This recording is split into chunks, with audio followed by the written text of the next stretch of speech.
Welcome to Fun and Games Side Quests. Every episode is a different host sharing a video game they love and why they love it. Hi, this is Viktor Devonne. I am a burlesque performer, entertainer here in Riverside, California. I've been performing for just under 15 years. Before that, I did many a year as a Rocky Horror Shadow cast member. So basically, I've been in my underwear on stage for about 21 years. And I think I have made all of the right decisions. So I'm back here on Fun and Games. Glad to be back. Thank you, Matt and Jeff. And I wanted to share with you my affection for the Simpsons Hit and Run series, which was originally developed by Radical Entertainment and made available, I think, on pretty much everything, although I only ever played it on PlayStation 2. I'm still a little unclear, as a fake geek boy, what different gameplay is like platform to platform. I don't know, frankly, if it's exactly the same. I know, obviously, the buttons have to be slightly different because the consoles and the controllers. But Simpsons Hit and Run is a game that came out in late 03, and I developed a fondness for it as early as 2004. Not a big game player, honestly, but what I did enjoy as a young person was playing fighting games, sort of in the Street Fighter, Mortal Kombat, Tekken 3 oeuvre.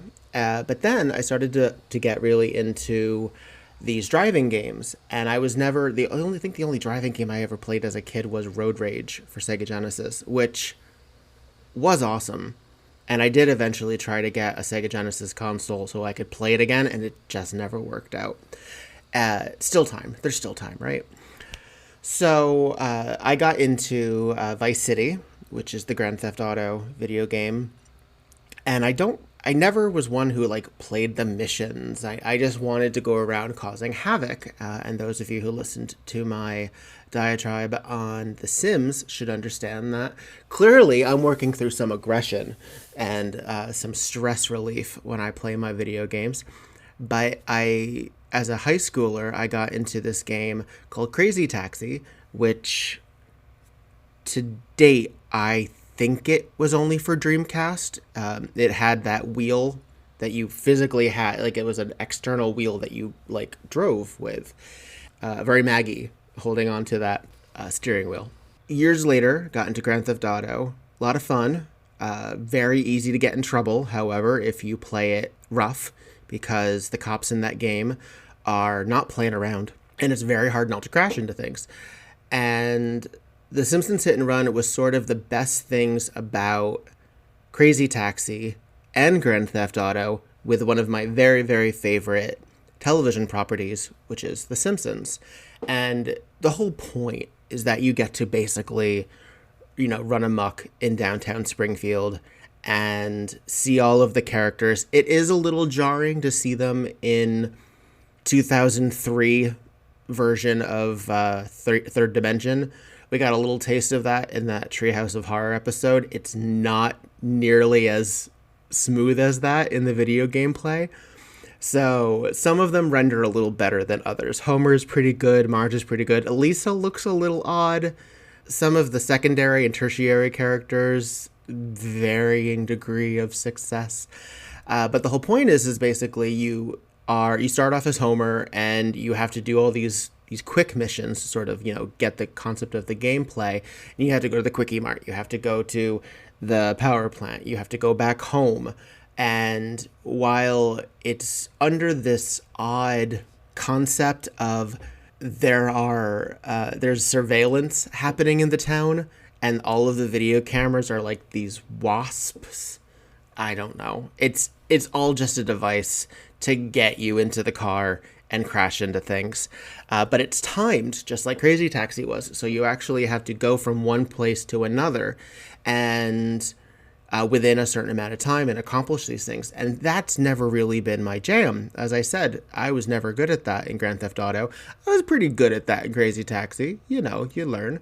And since Springfield is like this more or less, it's somewhat consistent. It's sort of they clearly these folks in 30 plus seasons, but at the time, a couple teen seasons, had an understanding of what the layout of Springfield was, at the very least, even though it sometimes depends how long it takes to go from the Simpson household to the power plant in the show. Sometimes things are further and closer depending on the plot. Here, at the very least, the layout stays consistent. So if you have a pretty good memory of what you pass as you go places, you can maneuver pretty well. And it does have that little map in the corner that tells you where you are in relation to your goal. So it's a lot of multitasking, though, because you have the music, which was composed in the vein of Alf Clausen. It's not actually him, but it's a very good simulation, and Alf did most of the music for the TV show, other than the theme, which is Danny Elfman. And so you have this great score, a lot of fun to listen to as you play, and you have the original voice cast. So you actually get Dan Castellaneta, you actually get Nancy Cartwright and Julie Kavner and Yardley Smith, and it's just a lot of fun to listen to while you're playing. And since most of the cast, with the exception of, say, Milhouse or Martin or a lot of the Schoolhouse folk, like Mrs. Krabappel, those are done by elevated guest stars. So those aren't actually the main five. So Harry Shearer, Hank Azaria, Julie Kavner, Yardley Smith, the main six, Kavner and Castellaneta. They have the main voices. So you hear Mr. Burns, you hear Smithers, you hear all of these folks in a lot of cutaway scenes, and it's just well done in that regard. It was clearly written by people who had a very good understanding of the show, and the voice cast is perfectly game. They're not ripped from existing episodes. So in the game Tapped Out, which is another Simpsons game that you can play on your iOS, those sound bites are very clearly ripped from episodes. In fact, if you have a familiarity to a nth degree with that show, you actually know what episodes those are from. You can actually tell. For example, the "aw, geez" that Bart does in that is actually how he responds when the factory crashes down in that episode where he happens to own a factory. That's the Frank Grimes episode for you niche listeners. So this is actually, these were clearly either done for the game or they were special sessions because they're not ripped from episodes. And so you get unique audio. They're not just quotes from the show. And there's probably, depending on the scenario, clearly there's only so much time they can dedicate to what they say. So there's a lot of repetition in that regard, especially if you do the mission over and over again because you run out of time or something happens. But you have like Marge saying, "Can you narrow?" which is utterly charming. Homer has a lot of really good lines. Bart has some pretty decent ones. Lisa, all of the speaking ones. And so there's a lot of fun to play. It can get a little stressful, and I think at least a few of the missions are undertimed. I think when they give you a minute and 20 seconds, let's say, that seems like potentially a good amount of time. But you have to remember, this isn't smooth gameplay. You're still going to bump into things. You're still going to wreck your car potentially. And that's another element that from Grand Theft Auto, where the car can get destroyed. You can fix it, and there are tokens and things like that you can acquire during the gameplay. But you also, if you crash into enough things, then Police Chief Wiggum comes after you, and you lose about 50 coins, which is a lot for the gameplay. It's a lot for the gameplay. You're not Sonic the Hedgehog. And you have to start again. And that can get annoying. But you can avoid him. If you can avoid him after he comes on your tail, then, because that's the hit and run unlock or, penalty. If you avoid him and he doesn't ram into you, then you can get away with it. Just like Grand Theft Auto when it comes to those stars that you get. So A lot of fun. Very much enjoy it.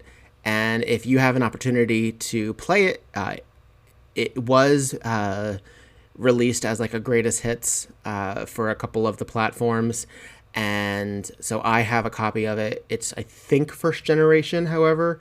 And I was able to get a friend to actually Jeff, your host of Fun and Games, and his wife Sarah gifted me their extra console of the PlayStation 2, and the first thing that I bought was Simpsons Hit and Run. The second thing that I bought was the other Simpsons video game, Road Rage, which is also a lot of fun.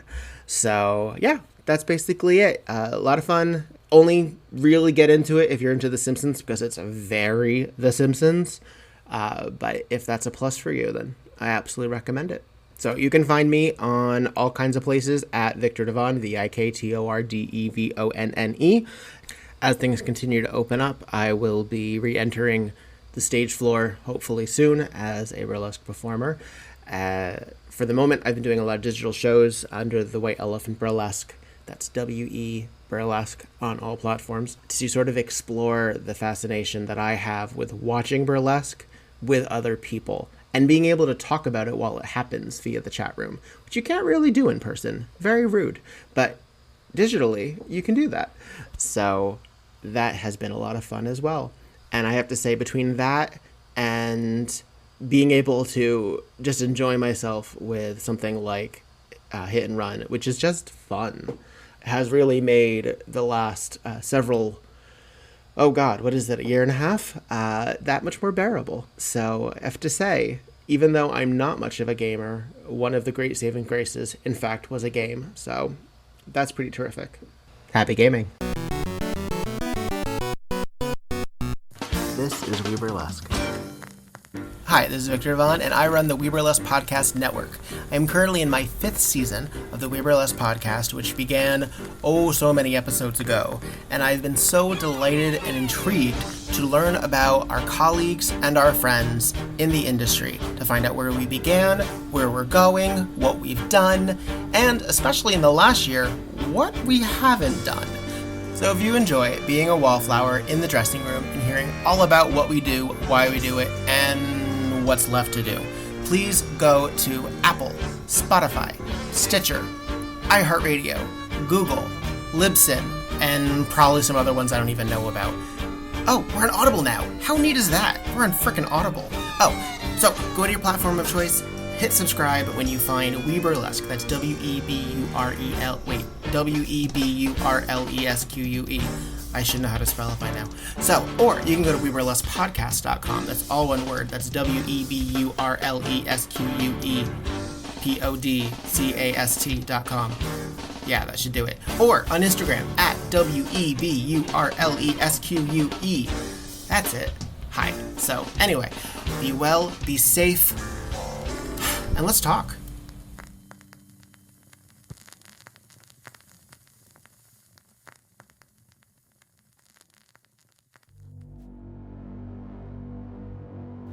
We've made difficult decisions. And there are still more ahead of us. 2 people aren't enough to save the galaxy. We need the toughest, Smartest. deadliest allies. We need you. We need you to join us. And listen to Reignite. A certain point of view podcast about storytelling. Love. And Mass Effect. Join us every other Thursday as we fight for the fate of an entire galaxy. You can find us everywhere you get your podcasts. Or at certainpov.com/reignite. We're counting on you. We should go. CPOV. CertainPOV.com.